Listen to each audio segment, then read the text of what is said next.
The small metal object drifted through the void between stars, its crude fusion engine long since cold. Ambassador Zethkri examined the strange device through the viewing port of his flagship, his 4 eyes blinking in sequence as he processed what the scanning teams had discovered. "This is what they call advanced technology?" he asked his aide, a thin creature from the water worlds of Aquarius Prime. The aide shuffled through data tablets, careful not to meet the ambassador's gaze directly. "Yes, Your Excellence. The probe appears to be from a species calling themselves humans from a small planet they name Earth. Our analysis shows the technology is at least 3 centuries behind current galactic standards." Zethkri moved away from the viewing port, his heavy footsteps echoing in the command chamber. As a senior member of the Hegemony Council, he had overseen first contact with dozens of new species over his 200-year career. Most followed predictable patterns. Young species always thought their first steps into space were impressive. They never were. "What is their current development level?" he asked, settling into his command chair. The chair adjusted automatically to his large frame, a luxury that reminded him daily of the vast technological gap between advanced civilizations and primitive newcomers. "Our deep space sensors have performed a complete analysis of their home system," the aide replied, consulting another tablet. "The species appears to be in the early stages of space exploration. They have crude settlements on their moon and a few nearby planets. Their population is approximately 12 billion individuals." 12 billion, Zethkri repeated, making a note on his personal device. "That puts them in the standard range for pre-contact species. What about their social development?" The aide paused, checking multiple data sources before responding. "This is where the analysis becomes concerning, Your Excellence. The species shows extreme social fragmentation. Our historical scans reveal constant warfare throughout their development period. They have only recently achieved planetary unity, and even that appears fragile." Zethkri was not surprised. Violent species were common among developing civilizations. Most grew out of their aggressive phase once they encountered the broader galactic community and realized how small they truly were in the universe. "Their technology assessment?" he asked. "Primitive fusion power, basic computer systems, and chemical-based propulsion for most of their space vehicles.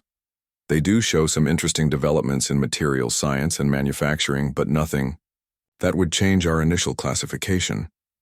The ambassador made his decision quickly. After 2 centuries of experience, he could identify a species' potential within minutes of reviewing their basic information. These humans showed all the typical signs of a young, aggressive species that would need careful guidance and strict limitations until they matured. "Classification: Tier 7 developmental species," he announced. His aide began recording the official decision. "Standard protocol applies. Limited trading rights in Outer Rim territories only. No access to advanced technologies. No military cooperation. Agreements. Review for advancement in 50 standard years." 3 months later, the human delegation arrived at Kepler Station, the massive trading hub that served as humanity's first official contact point with galactic civilization. Captain Sarah Chen led the small group of diplomats and scientists, trying not to appear overwhelmed by the sheer scale of the station. The station stretched for kilometers in every direction, home to millions of beings from hundreds of different worlds. Ships that dwarfed Earth's largest vessels moved through traffic patterns managed by artificial intelligences more advanced than anything humanity had ever created. Ambassador Zethkri received the human delegation in a modest conference room, not the grand hall typically used for important diplomatic meetings. He had decided that humans needed to understand their place in the galactic hierarchy from the beginning. "Welcome to the Galactic Confederation," he said, his voice translated automatically by the station's systems. "I trust your journey was not too difficult." Captain Chen stepped forward, maintaining the diplomatic composure she had practiced for months. "Thank you, Ambassador. We are honored to represent humanity in these historic discussions." Zethkri gestured for the humans to sit. The chairs were clearly designed for different body types, forcing the human delegation to adjust uncomfortably. This was intentional. New species needed to understand that the galaxy had not been designed with them in mind. "Let us discuss your Species integration into galactic society, Zethkri began, activating a holographic display that showed trade routes and territorial boundaries. Based on our assessment of your current development level, humanity will be granted trading rights in these outer rim sectors. The display highlighted a small section of space far from the major trade routes and important worlds. Captain Chen studied the map carefully before responding. "We appreciate this opportunity," she said. "However, we were hoping to discuss broader cooperation agreements. Humanity has much to offer the galactic community." Zethkri's 4 eyes blinked in the pattern that indicated polite disagreement. "Captain Chen, I understand your enthusiasm. All young species believe they have unique contributions to make. However, the Confederation has learned through experience that premature advancement leads to instability." He changed the holographic display to show a timeline of human history. Images of wars, weapons, and destruction filled the space between them. "Your species' historical record shows concerning patterns of violence and aggression. The Confederation cannot risk exposing advanced technologies to a civilization that has not yet learned peaceful coexistence." Dr. James Wright, the mission's chief scientist, leaned forward. "Ambassador, while our history does include conflicts, we have also made remarkable advances in cooperation and peaceful problem-solving. Our recent planetary unification demonstrates our commitment to moving beyond historical patterns." The ambassador's aide whispered something in his ear before he responded. "Dr. Wright, planetary unification achieved through exhaustion after devastating global conflict is not the same as genuine peaceful evolution. Our psychological profiles indicate your species retains dangerous aggressive tendencies." Captain Chen felt the careful diplomatic strategy she had planned beginning to crumble. What would it take for humanity to earn greater recognition within the Confederation?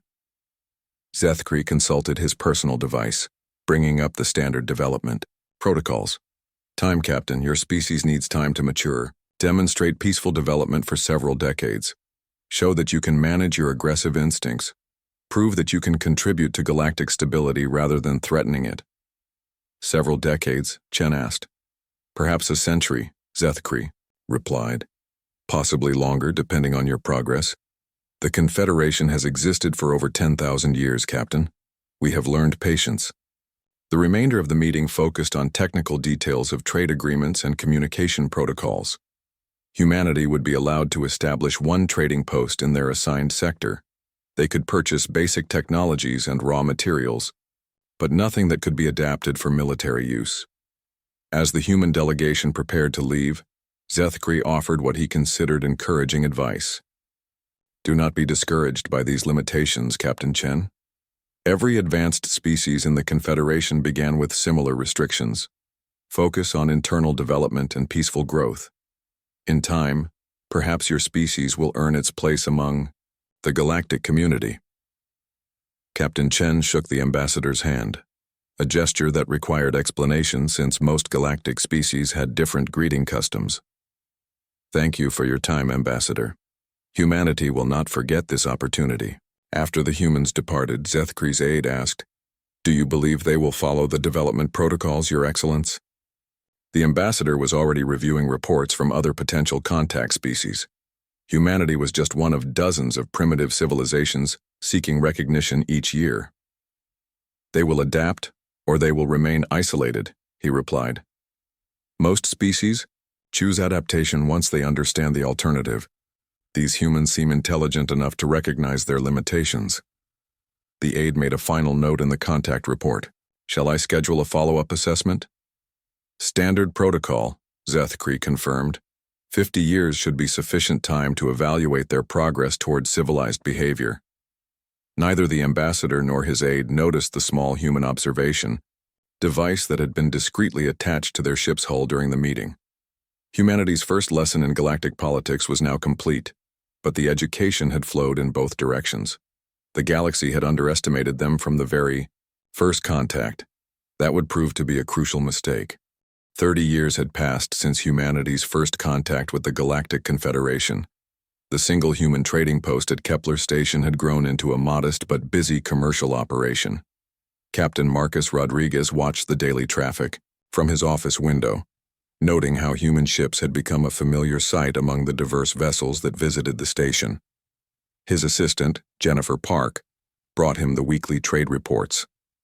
The numbers showed steady growth in human commercial activity, exactly what the Confederation expected from a developing species learning to participate in galactic commerce. The Altarian merchants are requesting another shipment of our manufactured goods, Jennifer reported. They particularly like our precision tools and electronic components. Marcus nodded, reviewing the order details. Human products had found unexpected popularity in certain market segments. While their technology remained centuries behind galactic standards, human manufacturing showed remarkable attention to detail and reliability. Products that other species considered basic necessities often failed after minimal use. Human-made equivalents lasted much longer. "What about the special requests?" Marcus asked quietly. Jennifer checked a separate, encrypted datapad. "Captain, Williams reports successful acquisition of the obsolete Krillian sensor arrays. The Centaurian shipyard is selling off their old fusion containment systems, and the Vegan traders have agreed to provide detailed star charts for the outer spiral regions." Marcus made careful notes. To outside observers, humanity was simply engaging in typical scrap metal trading and purchasing outdated technology that more advanced species no longer needed. The Confederation's trade monitors saw nothing suspicious about a primitive species buying cheap, obsolete equipment. They did not understand that humanity's definition of obsolete was very different from the galactic standard. Dr. Sarah Kim arrived for her scheduled meeting, carrying data tablets filled with analysis reports. As the head of humanity's archaeological research division, she officially studied ancient galactic civilizations and their technological development.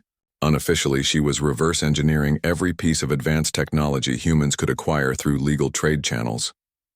"The latest batch of scrap electronics has yielded remarkable results," she reported, settling into a chair across from Marcus's desk. "The Altarian power cells are at least 50 years ahead of our current battery technology. We have successfully replicated the basic design." "Any problems with scaling up production?" Marcus asked. "None that we cannot solve. Within 6 months. The manufacturing process requires exotic materials, but we have been acquiring those through our mining operations." Marcus smiled. Humanity's mining operations were another source of Confederation amusement. While other species focused on rare elements and energy-rich materials, humans seemed obsessed with mining common metals and establishing facilities in worthless asteroid fields and barren moons throughout their assigned territory. The Confederation's economic analysts had written several papers about humanity's inefficient resource allocation. They assumed humans simply did not understand which materials were valuable in galactic markets. They were wrong about that too.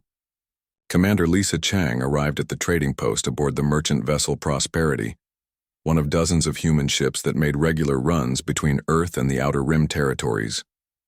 Her ship's manifest listed agricultural products, manufactured, goods and raw materials for trade.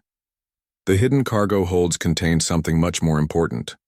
"We have successfully established the new facility in the Kepler 442 system," she reported during a private meeting with Marcus. "The asteroid field provides excellent cover, and the system appears to be completely ignored by Confederation patrols." Marcus updated his star charts, adding another discrete mark to represent humanity's growing network of hidden installations. To any observer, these appeared to be simple mining and research stations scattered throughout human territory. In reality, they were carefully positioned components of a much larger project. "Industrial capacity?" he asked. "The new facility will be operational within 18 months. Combined with our existing installations, we will have sufficient manufacturing capability to proceed to Phase 3. Dr. Kim looked up from her research tablets. "My teams have completed analysis of the Vegan defensive systems. Their shield technology is impressive, but we have identified critical weaknesses. The power distribution network has a fundamental design flaw that can be exploited with properly tuned energy weapons." "What about the Krillian military technology?" Marcus asked. "More challenging, but not insurmountable. Their weapon systems are brute force designs that rely on overwhelming power rather than efficiency. Our analysis suggests their approach creates significant vulnerabilities that a more sophisticated opponent could exploit.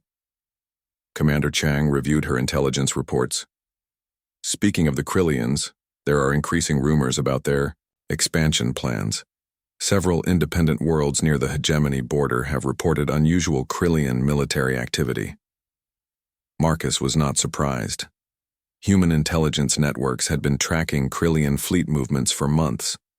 The aggressive empire was clearly preparing for major military action, though the Confederation's leadership seemed oblivious to the growing threat.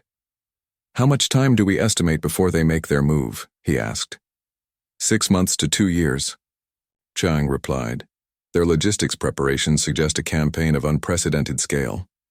Dr. Kim looked concerned. "Are we ready if conflict begins earlier than expected?"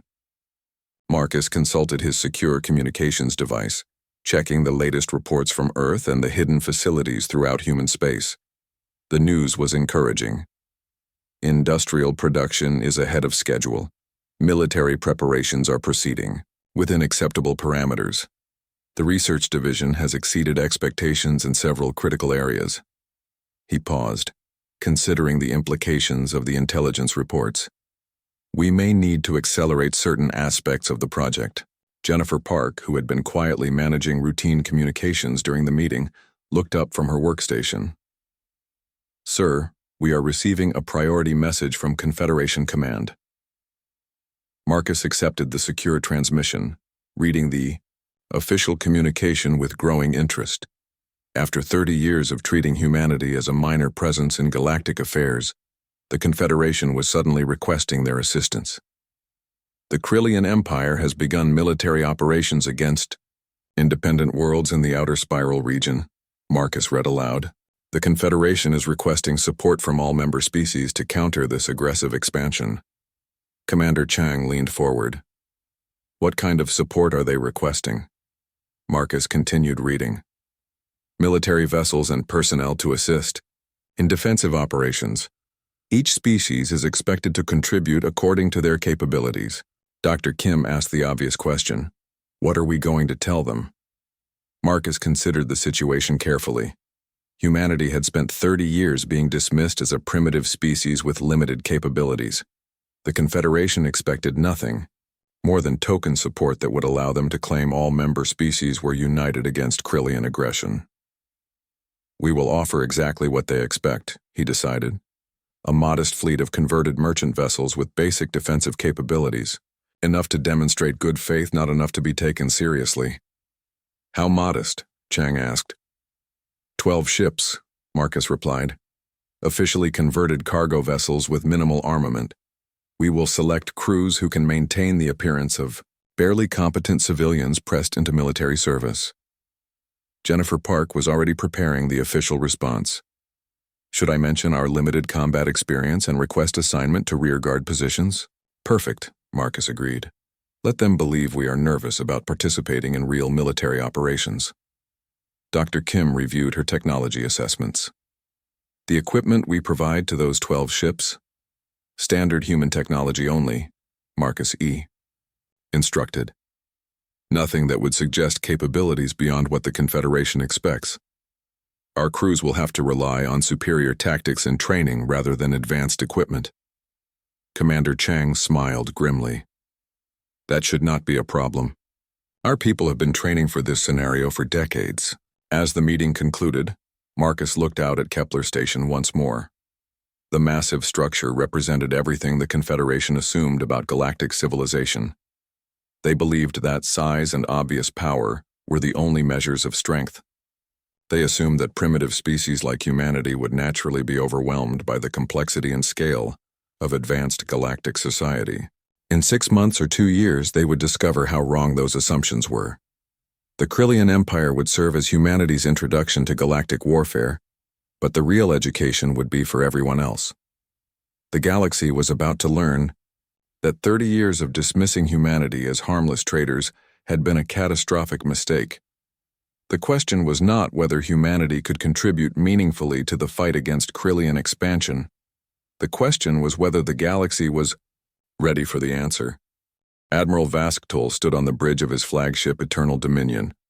watching the tactical displays that showed Krillian fleets advancing across 17 sectors simultaneously. The largest military operation in galactic history was proceeding, exactly according to plan. Independent worlds fell before the Krillian advanced like grain before the harvest. "Status report on Sector 7, he commanded, his voice carrying the authority of someone who had never experienced military defeat.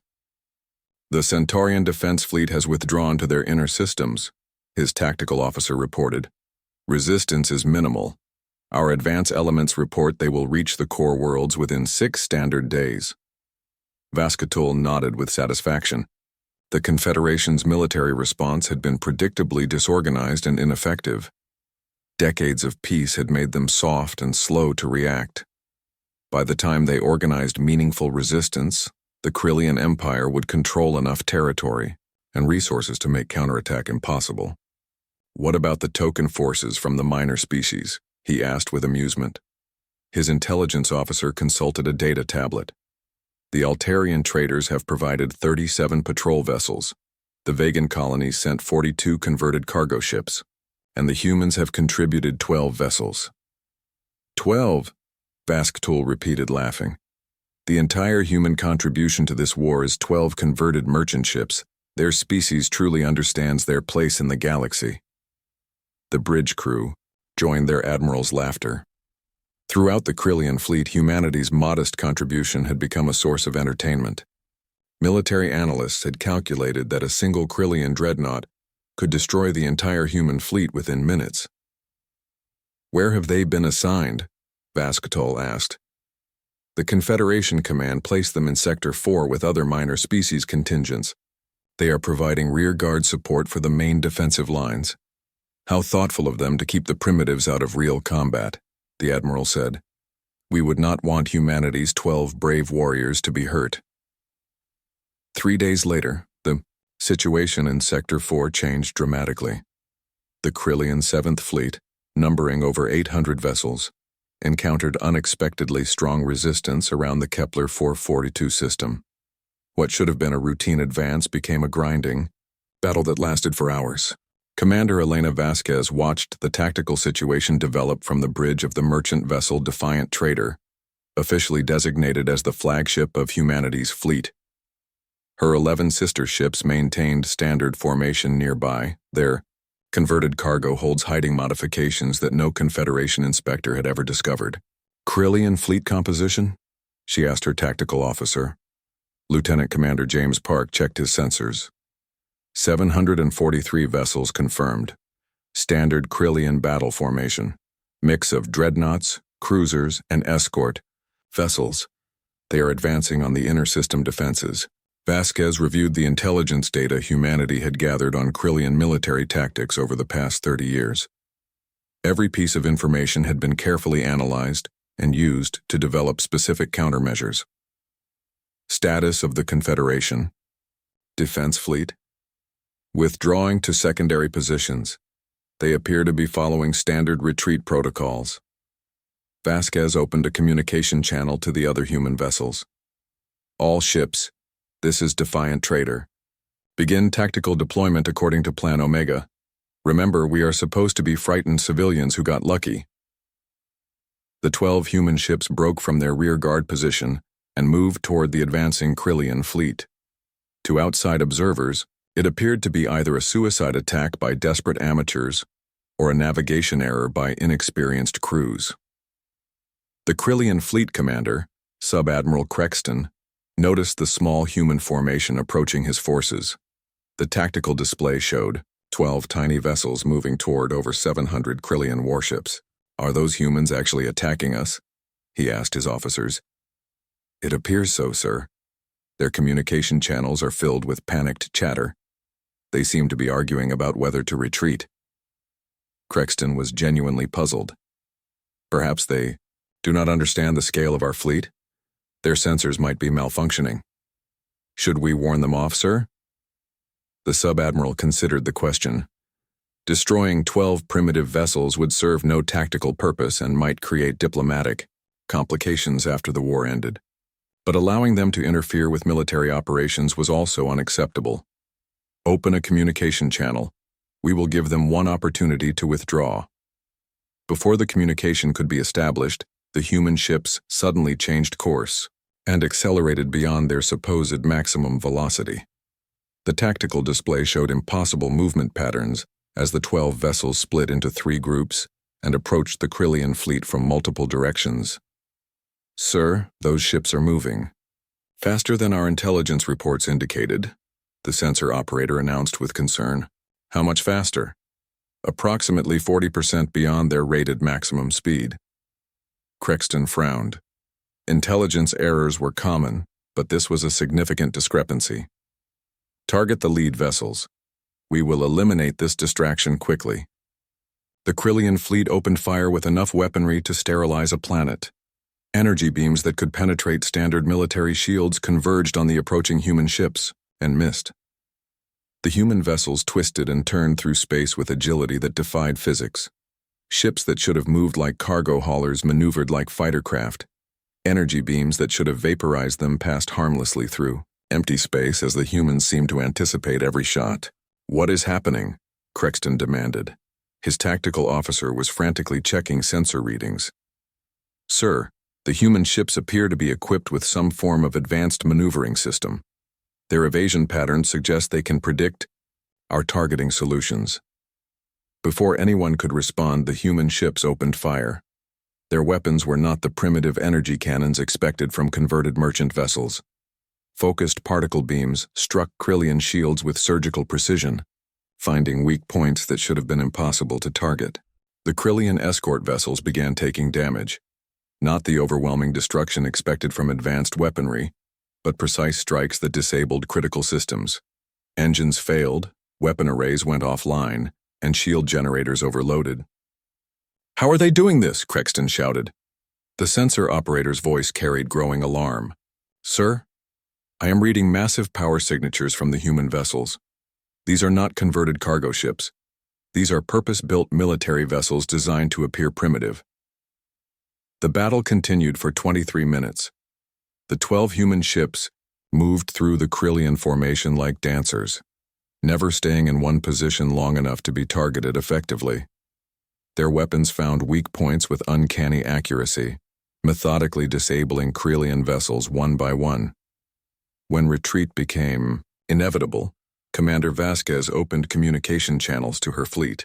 "All ships, we have achieved sufficient demonstration. Begin withdrawal according to Plan Omega-7. The human ships disengaged as suddenly as they had attacked, using micro-jump technology to disappear from the battlefield before Krillian reinforcements could arrive. Behind them, 43 Krillian vessels drifted helplessly in space, their crews unharmed, but their ships completely disabled. Sub-Admiral Crexton stared at the tactical display in disbelief.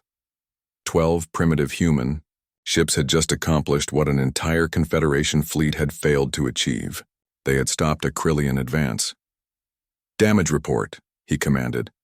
43 vessels disabled, sir. No casualties reported, but all affected ships require extensive repair. Estimated time to restore fleet operational capability: 6 standard days. The sub-admiral was silent for several minutes. "Send a priority message to Admiral Vasquetal. Tell him the humans are not what they appear to be." Meanwhile, aboard the Defiant Trader, Commander Vasquez reviewed the battle results with satisfaction. The demonstration had achieved exactly what humanity intended. They had revealed enough capability to be taken seriously while carefully concealing their true strength. "Casualties?" she asked. "None reported across the fleet," Lieutenant Commander Park replied. "Minor damage to 3 vessels, but nothing that affects operational capability." "Did we maintain the appearance of inexperienced crews getting lucky?" Park checked the communication logs. "Yes, sir. Our channels were filled with appropriate levels of panic and confusion. Anyone monitoring would assume we succeeded through desperation and fortune rather than skill." Vasquez opened a secure channel to Earth Command. "Command, this is Defiant Trader. Phase 1 demonstration complete. Results: 43 Krillian vessels disabled, 0 human casualties. The galaxy is now aware that humanity is not defenseless." The reply came within minutes. "Acknowledged. Defiant Trader. Proceed to Phase 2 positions. Intelligence suggests the Krillians will respond with increased force. As the human fleet moved to their next assigned position, Vasquez reflected on the day's events. 30 years of being dismissed as primitive traders had finally come to an end. The galaxy had seen a glimpse of humanity's true capabilities. It was only a glimpse. The real demonstration was yet to come. Throughout the Confederation, military analysts struggled to explain. Intelligence Coordinator Thex Mari had served the Confederation for over a century, analyzing threats and managing information networks across the galaxy. She had never encountered a puzzle quite like the one spread across her workstation displays. Her assistant Zoral approached with yet another data tablet filled with contradictory reports. The analysis teams have completed their review of the Kepler 442 incident, he said carefully. And? Thex Mari asked, though she already suspected the answer would be unsatisfying. They maintained their assessment that the human success was due to exceptional luck combined with Krillian tactical errors. However, they acknowledged several inconsistencies in the available data. Thex Mari gestured for him to continue. The human ships demonstrated velocities and maneuvering capabilities, approximately 40% beyond previous intelligence estimates. Their weapons showed targeting precision that exceeds normal parameters for their technological classification. And their tactical coordination suggests extensive military training rather than converted civilian crews. In other words, our intelligence assessment of humanity was wrong, Thex Mari said flatly. Zoral hesitated. The analysis teams prefer the term incomplete, Coordinator. Meanwhile, in the human-controlled regions of space, something unprecedented was happening. The network of asteroid mining operations and research stations that humanity had established over 30 years was revealing its true nature. Captain David Chen, commanding the exploration vessel Scientific Discovery, watched through his viewport as the asteroid-designated Mining Station 12 opened like a flower. Massive construction arms extended from hidden bays, revealing industrial facilities that dwarfed anything the Confederation had seen from a supposedly primitive species. Status report on the acceleration schedule, he requested from his chief engineer. All hidden facilities are transitioning to full operational capacity, Lieutenant Sarah Kim reported. Industrial output has increased by 400% in the past 2 weeks. The shipyards report they can meet revised production schedules. Chen reviewed the secure communications from Earth Command. The Krillian response to their demonstration at Kepler 442 had been exactly what military planners expected. Intelligence reports indicated massive fleet movements as the Empire prepared to crush what they assumed was lucky resistance from primitive forces. What about our friends in Confederation intelligence? He asked his communications officer. Increased monitoring of our space, sir. At least 12 different intelligence gathering operations are currently active in human territory. The Centaurians have established sensor stations along our borders. The Vegans are using commercial shipping to gather data on our activities. Are they finding anything interesting? The communications officer smiled. Only what we want them to find, sir. The decoy operations are performing perfectly. As far as external observers can determine, we are simply panicking and attempting to mobilize our limited defensive resources. This was the truth, but not the complete truth. Humanity was indeed mobilizing their resources, but the scale of those resources had been carefully hidden for 3 decades. Dr. Elena Rodriguez, director of the Human Technology Development Council, stood in the main operations center of research, Station Alpha, a facility that officially did not exist. The chamber stretched for kilometers underground, carved from a hollowed asteroid that appeared to be a simple mining operation on all external scans. Project status? She asked her team leaders. Weapons development is complete and ready for full production, reported the military technology chief. Our analysis of Krillian defensive systems has identified exploitable weaknesses. The new particle beam arrays can penetrate their shielding with 97% effectiveness. Shield technology, she asked the defensive systems team. Operational and superior to anything currently deployed by galactic powers. Our gravitational field generators can deflect energy weapons while maintaining ship mobility. The power requirements are significant, but within acceptable parameters. Dr. Rodriguez moved to the next section. Propulsion systems. The quantum drive technology is ready for fleet deployment. Our ships will have speed and maneuverability advantages of approximately 300% over comparable Krillian vessels. These numbers would have been impossible to believe. But humanity had spent 30 years reverse engineering every piece of advanced technology they could acquire. More importantly, they had approached the problems from a completely different perspective than the galactic norm. Where other species had focused on raw power and overwhelming force, humanity had concentrated on efficiency and precision. Where galactic technology relied on brute force solutions, human engineering sought elegant answers that achieved better results with less energy.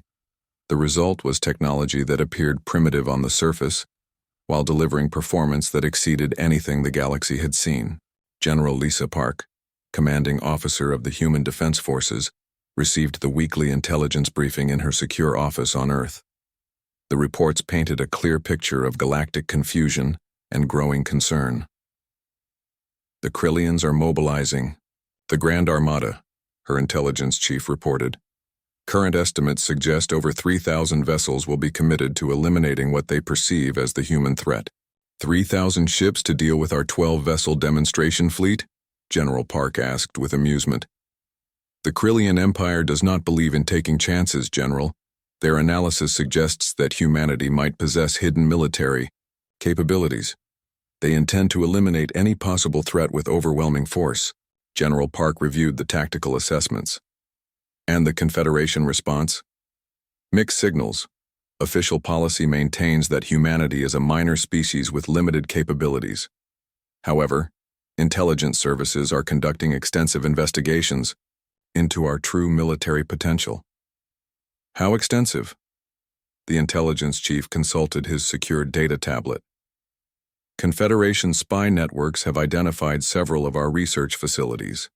They have detected industrial activities that exceed their expectations for our technological level. Most concerning for them, they have begun to realize that our 30 years of primitive development might have been a carefully maintained deception. This was the crucial moment in humanity's carefully planned revelation. For 30 years they had allowed the galaxy to underestimate them. Now they needed to control how much truth was revealed and when. What about the other major powers? General Park asked. The Hegemony Council is reviewing all previous assessments of human capabilities.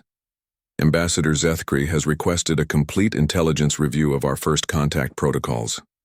The Altarian Trade Federation is questioning whether our commercial activities were legitimate business or intelligence-gathering operations. General Park was not surprised. Humanity's network of merchants and traders had indeed been gathering intelligence for decades, but they had also been conducting genuine business. The best cover stories were always built on foundations of truth. Timeline estimates? The Krillian Grand Armada will be ready to move within 6 weeks. The Confederation Intelligence Review will be complete in approximately the same time frame. General Park activated her secure communication system and opened a channel to all major human military commanders throughout their territory. This is General Park to all commanders. Execute Order 7. Full military mobilization authorized. All concealment protocols are now terminated. Throughout human space, the transformation began immediately. Mining stations revealed massive shipyards. Research facilities opened to show advanced manufacturing complexes. Cargo ships shed their civilian disguises to reveal military vessels of unprecedented design. The revelation would take weeks to reach galactic intelligence networks, but when it did, the shock would reshape everyone's understanding of humanity's place in the galaxy. On his flagship, Admiral Vascatul received the first reports from Krillian intelligence services. The information was fragmentary and difficult to believe, but the pattern was undeniable. You are telling me that the humans have been hiding industrial capabilities that exceed Confederation standards? He asked his intelligence officer. Yes, sir. Long-range sensors are detecting energy signatures and construction activities that suggest military production on an unprecedented scale. Vascatul studied the tactical implications. If humanity possessed significant hidden military capabilities, The Grand Armada might face genuine resistance rather than the easy victory he had anticipated. What is your assessment of human fleet strength? The intelligence officer hesitated. Unknown, sir. If their industrial capacity matches what we are detecting, they could field hundreds or thousands of vessels. However, this seems impossible given their previous technological assessments. Then our previous assessments were wrong, Vasktul said grimly. The question is how wrong. Within days, that question would be answered in the most dramatic way possible. The Grand Armada was about to discover that 30 years of dismissing humanity as harmless traitors had been the greatest strategic mistake in galactic history. The galaxy was finally beginning to understand that something was very wrong with their assumptions about humanity. Unfortunately for them, this Admiral Vasktul stood before the command display aboard the Eternal Dominion, watching the final preparations of the Grand Armada. 3,217 vessels stretched across space in perfect formation, representing the largest military force ever assembled in galactic history. All fleet elements report ready for hyperspace translation, his navigation officer announced. Course laid in for the Sol system, the Admiral nodded with grim satisfaction. Intelligence reports about human industrial capabilities remained confusing and contradictory, but the Grand Armada represented enough firepower to sterilize entire star systems. Whatever tricks humanity had hidden, they would not survive the might of the Krillian Empire. Begin translation sequence, he commanded. Throughout human space, detection networks tracked the massive fleet movement immediately. The Krillian Grand Armada's destination was obvious, and its arrival time could be calculated precisely. Admiral Sarah Chen, commanding the actual human defense fleet, received the final intelligence update aboard the flagship Terra's Resolve. Unlike the converted merchant vessel that had carried her predecessor into battle, this ship represented the pinnacle of human military engineering. Krillian fleet composition confirmed, her tactical officer reported. 3,217 vessels including 47 dreadnoughts, 832 heavy cruisers, and over 2,000 escort vessels. Admiral Chen reviewed the tactical analysis that had been decades in the making. Every Krillian ship design, every weapon system, every tactical doctrine had been studied and catalogued. Humanity knew their enemy better than the Krillians knew themselves. Status of our fleet elements? All ships report ready and in position. Total strength, 15,342 vessels across all classes. The numbers still seemed impossible, even to those who had planned this moment for 30 years. 15,000 ships, built in secret facilities throughout human space, crewed by personnel who had trained their entire lives for this confrontation. Are we maintaining concealment? Yes, Admiral.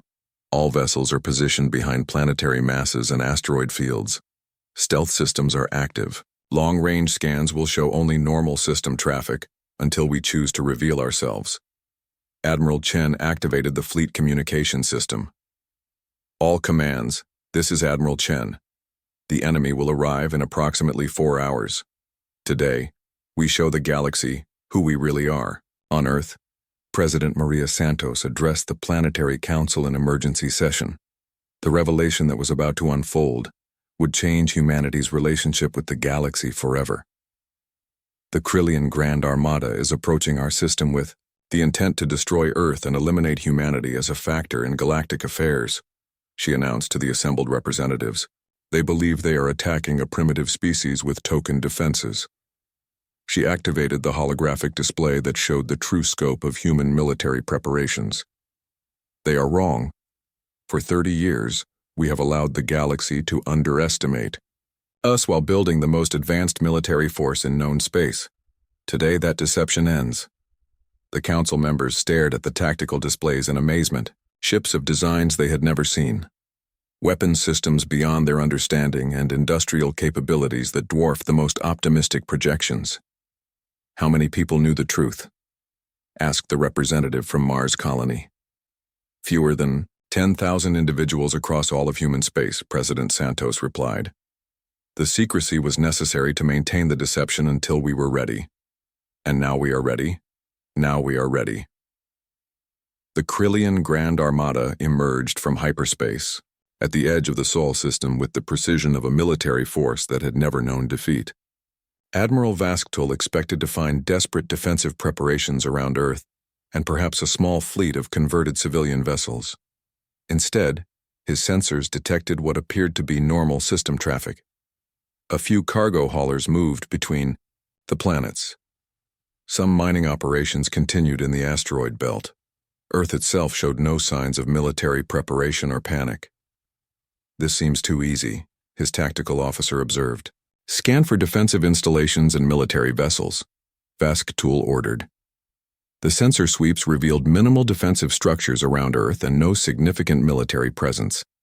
A few patrol craft moved in standard orbits, but nothing that could challenge even a single Krillian cruiser. "Sir, I am reading approximately 40 human vessels scattered throughout the system. Most appear to be civilian traffic. There are no indications of significant military forces." Admiral Vasktul was puzzled. Intelligence reports had suggested major industrial and military preparations, but the Sol system appeared virtually defenseless. "Perhaps our intelligence was wrong," he mused. "Or perhaps the humans evacuated their military forces when they detected our approach. Should we demand surrender, sir?" Before the Admiral could respond, his communication officer interrupted with urgent news. "Sir, we are receiving a transmission from Earth, text only, broadcast on all frequencies." The message appeared on the main display. "Welcome to Sol system. We have been expecting you." "Expecting us?" Vasktul repeated. "Scan the system again, full intensity. I want to know where every ship and station is located." The intensive sensor sweep began, but before it could complete, the space around the Grand Armada suddenly filled with new contacts. Ships appeared from behind asteroids, planetary bodies, and empty space itself, as advanced stealth systems deactivated. "Sir," the sensor operator shouted, "I am reading massive contacts throughout the system. Ships are decloaking everywhere." The tactical display updated rapidly as humanity's actual war fleet revealed itself. 15,000 vessels of unknown design surrounded the Krillian Grand Armada in a perfect sphere of destruction. Admiral Vasktul stared at the display in shock. "How many ships are we reading?" 15,342 vessels, sir. All of unknown configuration. All weapon systems are powered and targeting our fleet. The largest human vessel, easily twice the size of the Eternal Dominion, opened communication channels. Admiral Chen's voice carried clearly across space. "Admiral Vasktul of the Krillian Empire, I am Admiral Chen of the Human Defense Fleet. You have entered Sol system with hostile intent against a sovereign species. You will power down your weapons and prepare to be escorted from our territory." Vasktul found his voice after several seconds of stunned silence. "This is impossible. Our intelligence indicated humanity possessed minimal military capabilities." "Your intelligence was designed to indicate exactly that," Admiral Chen replied calmly. "We have spent 30 years allowing the galaxy to underestimate us while preparing for this moment." Throughout the Krillian fleet, panic spread as tactical officers reported impossible readings. The human ships moved with agility that exceeded the fastest interceptors. Their energy signatures suggested weapon systems more powerful than Krillian dreadnought main guns. Their shield generators were producing gravitational distortions that made accurate targeting nearly impossible. "All ships battle stations," Vasktul commanded. "We will not be intimidated by primitive deception." The Grand Armada opened fire with enough concentrated energy to destroy continents. The massed firepower of over 3,000 vessels converged on the human fleet and accomplished nothing. The human ships moved through the energy bombardment like dancers, their shields deflecting attacks that should have vaporized them. Return fire came in surgical strikes that disabled Krillian vessels with precision that seemed impossible. "Sir, the humans are targeting our specific systems," the tactical officer reported with growing alarm. "They are disabling our weapons and engines without destroying the ships. They know exactly where to hit us for maximum effect." Admiral Vasktul watched in horror as his invincible fleet was methodically neutralized. Human ships that should have been destroyed by the first salvo were systematically dismantling the Grand Armada with surgical precision. "How do they know our ship design so well?" he demanded. The answer came from Admiral Chen's voice over the communication system. "We have been studying your technology for 30 years, Admiral. Every ship you have brought to our system was analyzed and cataloged decades ago. We know every weakness in your designs." The battle lasted exactly 47 minutes. When it ended, the entire Krillian Grand Armada drifted helplessly in space, their crews unharmed but their ships completely disabled. Not a single human vessel had been destroyed. Admiral Chen opened system-wide communications, broadcasting on all frequencies that reached across the galaxy. "This message is for the Galactic Confederation, the Hegemony Council, and all independent worlds. For 30 years, humanity has chosen peaceful coexistence and allowed ourselves to be underestimated." The message continued as stunned observers throughout the galaxy watched the aftermath of the battle. "We hoped that wisdom and diplomacy would be sufficient to maintain peace. Recent events have proven that assumption incorrect." On his disabled flagship, Admiral Vasktull listened to words that would change galactic politics forever. The Krillian Grand Armada came to Sol System to eliminate what they perceived as a minor threat to their expansion. They discovered instead that humanity has become the single most powerful military force in the galaxy.